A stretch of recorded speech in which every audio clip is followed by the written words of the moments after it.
नमस्कार साथियों, बॉलीवुड के बहुत ही बेहतरीन कलाकार हैं नसीरुद्दीन शाह, जो कि थिएटर में तो काम करते ही हैं, लेकिन जब फिल्मों में आते हैं तो उनकी जो कलाकारी है 8 फिल्मों में बहुत ही अलग रूप से झलकती है। साथ में वे कमर्शियल फ़िल्म भी करते हैं और उनकी एक कमर्शियल फ़िल्म है जिसका नाम है हीरो हीरा लाल, जिसके बारे में काफ़ी बातचीत भी होती है। और हीरो हीरा लाल 21 अक्टूबर 1988 को रिलीज़ हुई थी और आज 21 अक्टूबर है, तो आज हम इस फ़िल्म से जुड़ी कुछ बातें जानेंगे। साथ में उस दिन 2 और फ़िल्में रिलीज़ हुई थी, जिसमें से एक जो फ़िल्म है उसका एक गाना बहुत ही पॉपुलर है जिसका नाम है आज फिर तुम पे प्यार आया है, और इस गाने में माधुरी दीक्षित और विनोद खन्ना को देखकर तो लोग बौरा गए थे। तो साथियों, आज इस फ़िल्म के बारे में बातचीत करेंगे। नमस्कार, आप देख रहे हैं एसबी फिल्म्स एंड मीडिया। मेरा नाम है तेजेश्वर साहू और आज हम इन फ़िल्मों के बारे में बातचीत करने जा रहे हैं। साथियों, वर्ष 1988 में 21 अक्टूबर को इन दोनों ही फिल्मों के अलावा एक और फिल्म रिलीज हुई थी जिसका नाम था गंगा तेरे देश में। और इस फिल्म में आपको दिखाई दिए थे धर्मेंद्र, शत्रुघ्न सिन्हा, डिम्पल कपाड़िया, जयप्रदा, राज बब्बर और किरण कुमार। इन सभी कलाकारों के बावजूद यह फिल्म शायद उस वक्त उतनी अच्छी कमाई नहीं कर पाई होगी, क्योंकि आज हम इस फिल्म के बारे में ज्यादा बातें नहीं जानते हैं, ना ही इसके गानों को जानते हैं, ना इसके कुछ संवादों को जानते हैं। तो बढ़ते हैं अगली फिल्म की ओर। तो हीरो हीरा लाल दरअसल जो केतन मेहता डायरेक्टर हैं, जिन्होंने मिर्च मसाला फिल्म बनाई थी, भवनी भवाई जैसी बहुत ही बेहतरीन प्यारी आर्ट फिल्म बनाई थी, उसके बाद वे एक और फिल्म बनाना चाह रहे थे जिसे वे फेस्टिवल में भेजना चाहते थे। इसकी कहानी ऐसी थी कि एक ऑटो चालक एक हीरोइन से प्यार कर बैठता है और जो ऑटो चालक है वह हैदराबादी था। दोनों पहले भी साथ में काम कर चुके थे और इसी कारण दोनों साथ में काम करने के लिए राजी हुए। लेकिन जब फिल्म आर्ट की नजर से बनाई जा रही थी, फिल्म फेस्टिवल में भेजने के लिए बनाई जा रही थी, लेकिन बनते बनते यह फिल्म एक बॉलीवुड की टिपिकल कमर्शियल फिल्म बन करके रह गई। और जब आप इसे देखेंगे तो आपको लगेगा भी कि यह फिल्म उतनी नजीर साहब की फिल्मों की जैसी हम बात करते हैं उन फिल्मों से बेहद हट करके है और नॉर्मल बॉलीवुड की फिल्मों जैसी ही है। इस फिल्म के एक्टर नसीरुद्दीन शाह ने इस फिल्म को कई सालों के बाद क्रिटिसाइज किया और कहा कि इस फिल्म में मुझे हीरो नहीं होना चाहिए था। इस फिल्म में या तो कमल हासन को एक्टर होना था या तो रघुबीर यादव को एक्टर होना था। रघुबीर यादव आप सभी जानते हैं, दोनों पंचायत के लिए काफी फेमस हैं। उन दिनों भी वे काफी अच्छा काम कर रहे थे। सलाम बॉम्बे में उनके काम को सभी लोग पसंद कर चुके थे। इसी कारण उन्होंने ऐसा कहा होगा, क्योंकि हीरो हीरा लाल के जो हैदराबादी किरदार में अब मुझे पर्सनली लगता है कि हैदराबादी कैरेक्टर रखना नहीं चाहिए था, क्योंकि उस दौरान शायद इसको ऑब्जर्व करना दर्शकों के लिए उतना इजी नहीं था। फिल्म में वैसे शशि कपूर की बेटी का भी डेब्यू होने जा रहा था। संजना वैसे तो कुछ फिल्मों में छोटे मोटे रोल कर चुकी थी, लेकिन एज अ फीमेल लीड ये उनकी पहली फिल्म थी और संजना कपूर ने इसके बाद फिल्मों में काम नहीं किया और वे थिएटर में एक्टिव हो गई। लेकिन इस फिल्म में मुझे सबसे ज्यादा पसंद जिसकी एक्टिंग आई, उनका नाम है दीपा शाही।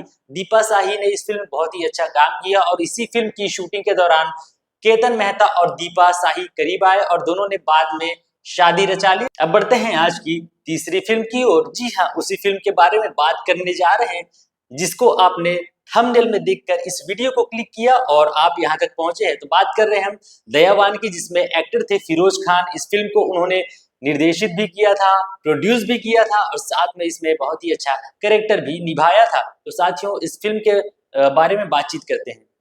दयावान फिल्म सुनते ही हमें विनोद खन्ना और माधुरी दीक्षित का वो किस्सा याद आ जाता है जिसे लोग काफी पढ़ते हैं और अधिकतर यह यूट्यूब पर भी वीडियोस इसके काफी मिल जाते हैं। और इस फिल्म का जो गाना है आज फिर तुम पे प्यार आया है, बहुत ही शानदार तरीके से फिल्माया गया था। साथियों, दयावान फिल्म जितनी इंटरेस्टिंग है, इसके पर्दे के पीछे की कहानी भी उतनी ही ज्यादा इंटरेस्टिंग है। क्योंकि इसकी शुरुआत कैसे हुई थी इसे जान लेते हैं।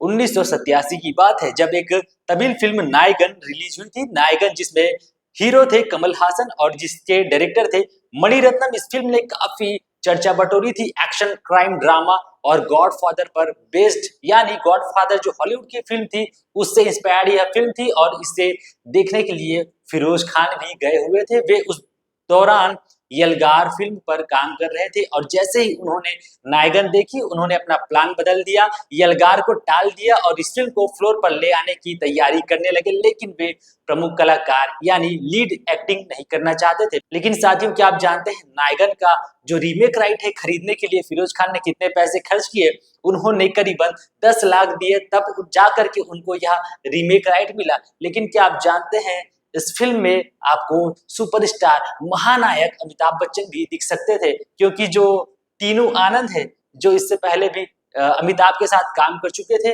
वे भी चाह रहे थे कि उन्हें इस फिल्म के राइट्स मिल जाए ताकि वे अमिताभ बच्चन को लीड में लेकर के इस फिल्म को, नायगन को हिंदी में रीमेक कर सके। लेकिन ऐसा हो नहीं सका। लेकिन टीनू आनंद को फिरोज खान की इस फिल्म में एक बहुत ही महत्वपूर्ण किरदार मिल गया था। चलिए आगे बात करते हैं, आखिरकार फिरोज खान ने इस फिल्म में लीड एक्टिंग करने की क्यों नहीं सोची। इसका सिर्फ एक कारण था, क्योंकि फिल्म में बोल्ड दृश्य थे जो कि लीड एक्टर को करने जरूरी थे। अगर वो नहीं करते तो फिल्म कहीं ना कहीं फीकी पड़ जाती, और इसी कारण उन्होंने वह कैरेक्टर तो नहीं किया, लेकिन उन्होंने दूसरा कैरेक्टर किया, वह भी इम्पोर्टेंट था। और लीड एक्टर के लिए उन्होंने अपने दोस्त विनोद खन्ना को वापिस कम बैक किया। अब आप सुन रहे होंगे विनोद खन्ना आखिर कम बैक क्यों कर रहे हैं, क्योंकि विनोद खन्ना 1982 से ही बॉलीवुड को अलविदा कह करके अपने गुरु ओशो के चरण में चले गए थे। वे सन्यासी बन गए थे, और 5 सालों बाद फिरोज खान ने उनकी कम बैक फिल्म बनाई जिसका नाम था दयावान। दयावान में विनोद खन्ना और माधुरी दीक्षित की जोड़ी लोगों को काफी पसंद आई। अब बात कर रहे हैं माधुरी दीक्षित की, जो उस दौरान नई नई आई हुई थी। वे तेजाब में काम कर रही थी, और तेजाब भी इस फिल्म के बाद ही रिलीज हुई थी। लेकिन माधुरी दीक्षित से पहले वे श्रीदेवी के पास पहुंचे थे, उन्हें कहानी तक सुनाई थी, और श्रीदेवी भी फिल्म को करने वाली थी। लेकिन काफी उनके बीच मीटिंग हो रही थी, ऐसा मीडिया रिपोर्ट्स बताते हैं। श्रीदेवी को जब फिरोज खान ने कहा कि आपको कुछ रोमांटिक सीन करने पड़ेंगे, आपको थोड़ा एक्सपोज करना पड़ेगा, तब जाके श्रीदेवी पीछे हटी, और उन्होंने इस फिल्म को करना ठीक नहीं समझा। इसके बाद से फिल्म में माधुरी दीक्षित की एंट्री हुई, और आज भी जब इस फिल्म से जुड़ी बातें होती है तो माधुरी दीक्षित का नाम आता है, क्योंकि यह उनकी शुरुआती फिल्मों में से एक थी, और उनका काम लोगों को पसंद तो आया ही था। तो साथियों, आज मूवी ट्रिविया के एपिसोड में हमने 3 फिल्मों के बारे में बातचीत की। आपने क्या हीरो हीरालाल देखी है या दयावान देखी है, हमें कमेंट बॉक्स में बतला सकते हैं। और आपको आज का यह एपिसोड कैसा लगा, हमें कमेंट बॉक्स में बतलाएं। ऐसे ही खबरों के लिए हमारे इस चैनल को सब्सक्राइब करें, वीडियो को लाइक और शेयर करें। मुलाकात करते हैं नेक्स्ट वीडियो में, तब तक के लिए धन्यवाद, नमस्कार, जय जोहार।